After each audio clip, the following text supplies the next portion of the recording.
Impact segment tonight: is the bombing of ISIS effective? Some military experts say no. First, a brand new Fox News poll. Do you approve of U.S. airstrikes against ISIS? 78% do approve, 15% do not. Do you believe defeating ISIS will take ground troops? 57% say yes. Airstrikes alone, 24%, 19% unsure. Do you support adding ground troops if air power is not enough? 52% now favor that, 42% oppose. And finally, how has President Obama been on radical Muslim extremists? Not tough enough, 74%. Too tough, 7%. About right, 11%. Joining us now from Washington, Lieutenant Colonel Ralph Peters. So, what do you know about this ISIS bombing, Colonel?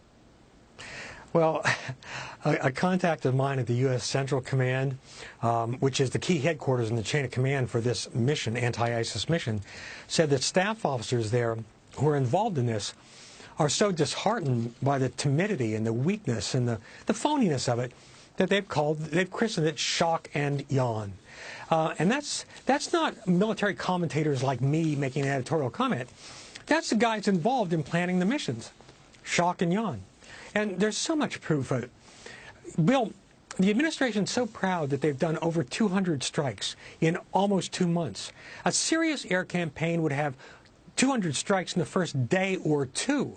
Look at what we're doing. We're using small-yielded warheads on individual trucks.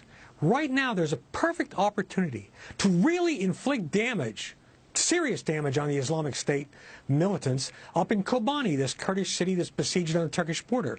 They're out in the open. We know where they are.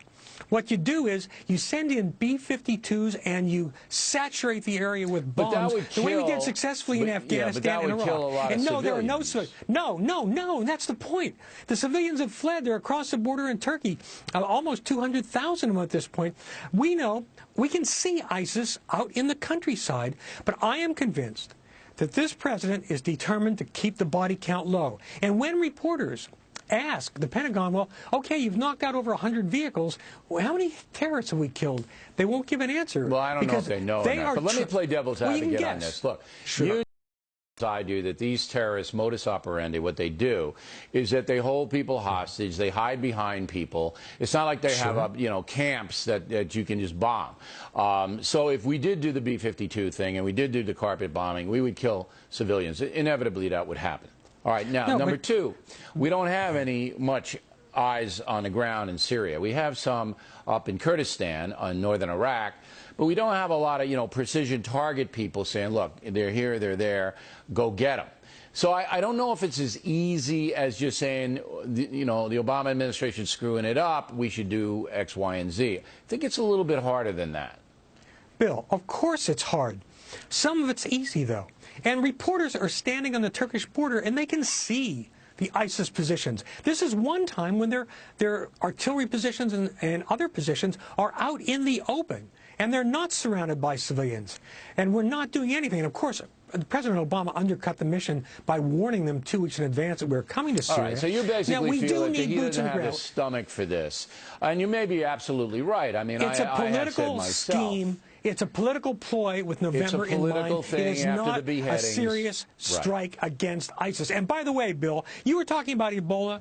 This president has sent twice 3,000 U.S. troops to West Africa to counter Ebola. That is twice as many as he has been willing to send to Iraq, because to him, using our military, exposing them to Ebola, that's a cool mission. That's fine. There's no question. Yes, but don't use everybody military knows it. force. Now, Turkey, we are failing in this mission. The Turkish parliament did okay the war against ISIS. They did that yesterday.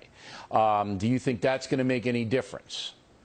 It will make some difference, especially if we can use Incirlik Air Base to mount missions. But formerly Prime Minister Erdogan of Turkey, is an Islamist. His ideal scenario is for ISIS around Kobani and elsewhere to slaughter the Kurds and then get us in to kill ISIS because he doesn't want ISIS in power because he you doesn't can't like boss the him Kurd, around. the separatist He wants movement. Jabhat al-Nusra. Yeah, he doesn't like the Kurds. He wants other Islamists to be in power and Assad gone, and we don't want any Islamists in power. So this is good news, but it's not great news. Overall, this is a phony war, a phony campaign. It's a disservice to our troops and the American people. All right, Colonel, thanks very much as always. Directly ahead, why is the Secret Service failing on the job? We'll talk with White House correspondent Ed Henry and two Secret Service experts. Then, did President Obama and Secretary of State Kerry directly try to get Marine Sergeant Tamarisi out of the Mexican prison? Those reports after these messages.